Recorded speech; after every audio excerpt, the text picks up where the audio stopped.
July 18, 1944, 14:20 hours, 3 kilometers south of Keene, Normandy, Oberfeldwebel Hans Becker watched through his Tiger's gun sight as the American Sherman burned. 500 meters downrange, black smoke poured from the open hatches, the kind of thick, oil-fed smoke that meant catastrophic kill. The Sherman's crew had bailed out, running for a hedgerow while German machine gun fire kicked up dirt at their heels.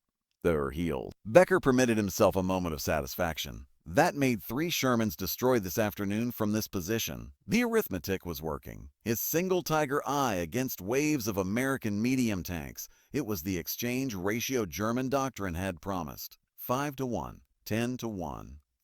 The Americans would run out of tanks before Germany ran out of ammunition. Then, 7 minutes later, another Sherman rounded the same corner. And another. And another. They came in a steady procession, not mass charges, but deliberate, patient advance. Becker's loader slammed another 88 round into the breach. The Tiger fired. The 4th Sherman erupted in flame. The Tiger's crew cheered, but the sound was hollow now, mechanical. Because behind the burning Sherman, through the smoke and summer haze, Becker could see more of them. Oh, a column stretching back toward the American lines. Shermans lined up like trucks at a depot, waiting their turn. He had destroyed 4 tanks in 20 minutes. The Americans had brought 20. His Tiger had 32 rounds remaining. He began for the first time in his career to calculate surrender. The German Panzerwaffe had entered the Normandy campaign with a confidence built on mathematics and experience.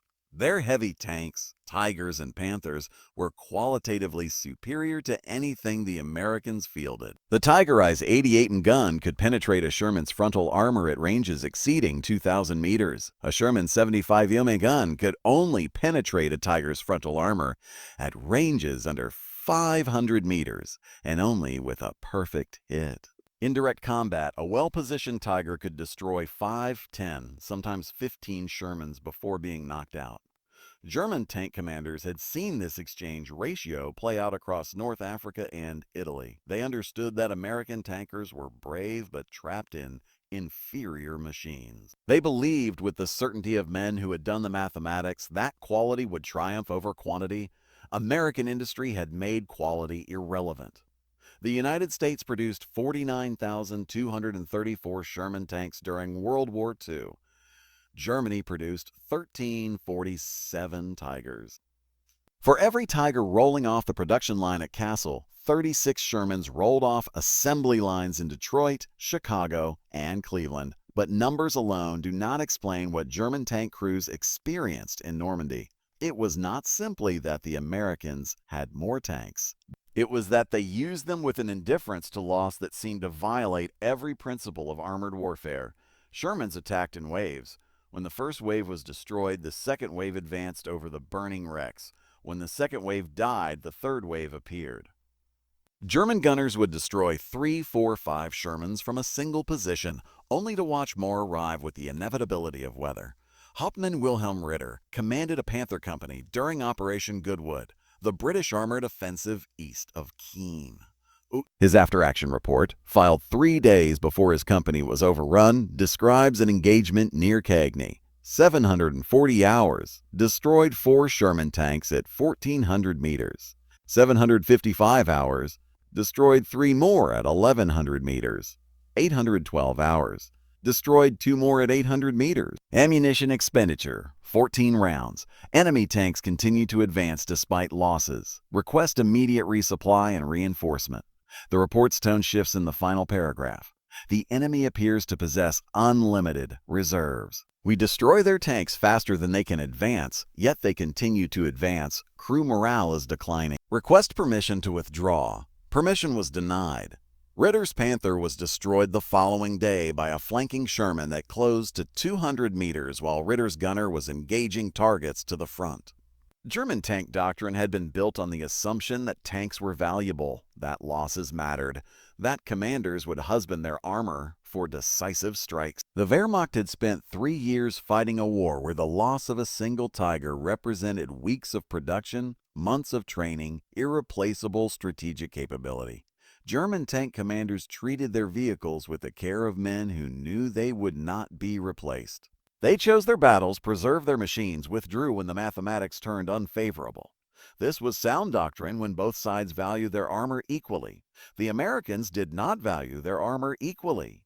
They valued their crews. Sherman losses in Normandy were catastrophic by German standards. Some American armored divisions lost 200% of their tank strength between June and August 1944, meaning every tank was destroyed and replaced twice. But Sherman crews who bailed out of burning tanks were usually rescued, sent to field hospitals, and returned to new Shermans within days. The tanks were disposable. The trained men were not. German tankers, watching Shermans burn, assumed they were winning. They were simply killing machines faster than the machines could kill them. What they did not see was the steady stream of replacement Shermans arriving at American depots, or the recovered American crews climbing into those new tanks. Or the industrial system that treated a destroyed Sherman the way a modern army treats expended ammunition, as an acceptable cost of doing business. Lieutenant Ernst Baer, a Tiger commander, survived the Falaise pocket and lived to give testimony during post-war interviews. He spoke with evident frustration about an engagement near Villers-Bocage where his Tiger destroyed 11 Shermans in 40 minutes. We thought we had one. 11 enemy tanks destroyed, our Tiger undamaged. We radioed the victory. Then we saw more Shermans approaching. Fresh tanks, new crews. We had no more ammunition. We had no fuel to withdraw. The Americans simply waited until we were helpless, then destroyed us at their leisure. He paused in the interview, choosing his words carefully. It was not a battle, it was an industrial process. They were not trying to outfight us.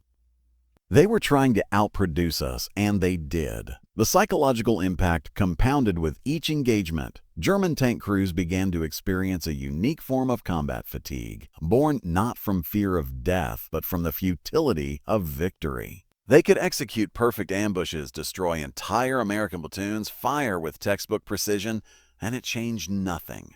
More Shermans always came. The Americans treated tank losses the way infantry commanders treated ammunition expenditure, as a necessary input to operational success. German crews, trained to preserve their vehicles, began to understand that they were fighting an enemy who had industrialized warfare to the point where individual battles no longer mattered. Only production capacity mattered.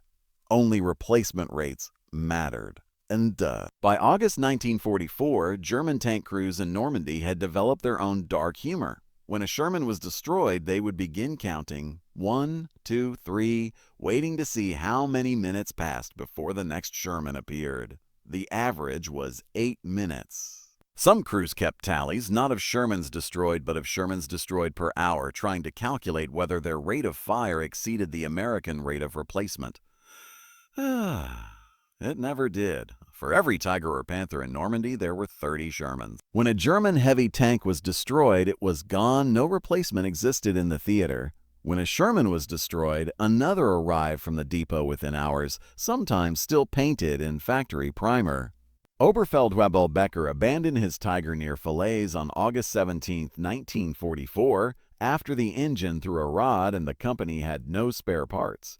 He walked west toward the American lines with his hands raised, knowing that his crew would spend the rest of the war in a POW camp, but alive. Years later, he told an interviewer that he had destroyed 17 Allied tanks during the Normandy campaign.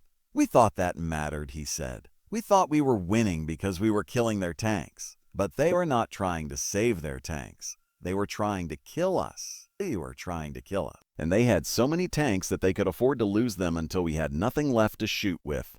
In the summer fields of Normandy, Shermans burned in rows like candles on an altar. The smoke rose in black columns that could be seen for miles, monuments to American industrial capacity and tactical expendability. German tank crews destroyed them with professional efficiency and growing despair, understanding with each kill that they were fighting a kind of war that made courage and skill irrelevant. The Americans had not built a better tank. They had built a system that made better tanks unnecessary. They had industrialized attrition, turned logistics into a weapon, and deployed it with the patience of men who knew that steel was cheaper than blood, and production lines were longer than front lines. The Shermans kept coming. They came through fire and smoke and the wreckage of their predecessors.